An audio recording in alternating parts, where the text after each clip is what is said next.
You know, people keep asking me to join this one website. It's called Only...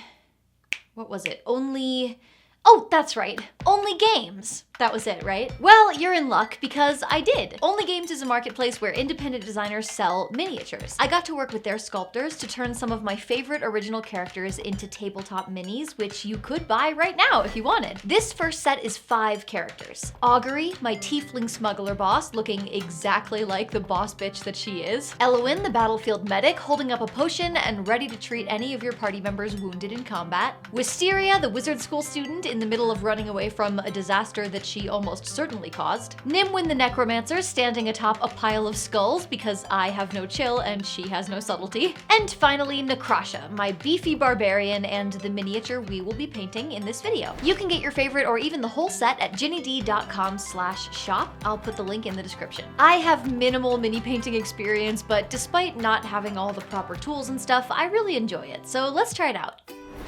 I started by supergluing Necrasha to her base, which comes separately, and giving her a quick coat of Army Painter brand primer in matte black.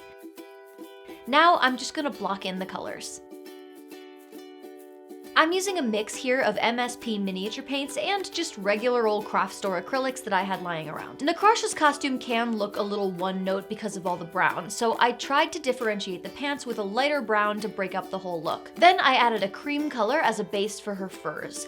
In retrospect, it would have been smart to do this color first since it seems easier to cover up a few stray dabs of light color with a dark color. Lessons for next time, I guess. I have a metallic silver that I want to use for her axe, but from my past experience using it on cosplay props, it's not particularly opaque, so I started with a base coat of a very light gray. Once I had the base colors down, I started detailing. I admit that I fussed with the browns a lot, mixing up a highlight for the pants, applying it, hating how it looked, and covering it up again multiple times. But in the end, I got to a place that I liked and that felt like it had texture. I also got to use a light brown to highlight the lacing details, which I really love on this mini. I have to say, Necrasha is one of my favorites in this set because while I do imagine some of my characters looking a bit like me, there are also a few to whom I can never really do justice. I've always pictured Necrasha as big and tall and muscular, and those are just things that my little body comprised chiefly of overcooked noodles could never accurately represent. Seeing her in all of her beefy glory is a true delight. Her skin started out as quite a dark green, so I took a cue from the way that I do her makeup when I cosplay her, and I worked some yellow into the highlights. Naturally, I had to highlight her abs. The face is obviously the hardest part since it's such tiny detail. These brushes look very small when you're looking at them out of context, but they still feel like blunt instruments when you're trying to paint the world's smallest eyebrow. But I did my best, and when I messed up, I would just cover it up and try again. And in the end, I think it came out pretty dang good.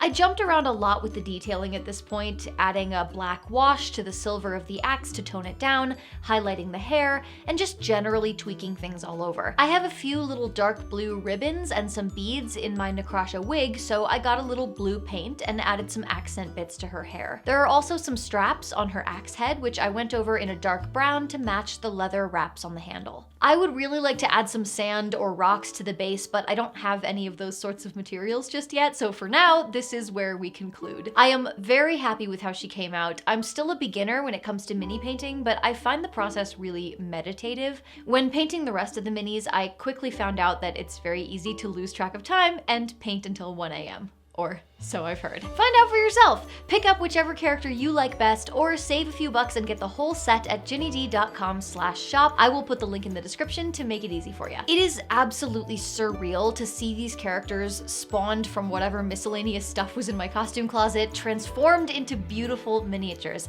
It absolutely blows my mind that people use my NPCs in their games, and I really hope this will help you bring them to life at your own table. And of course, if you do your own paint job, please tag me. I would love to see them.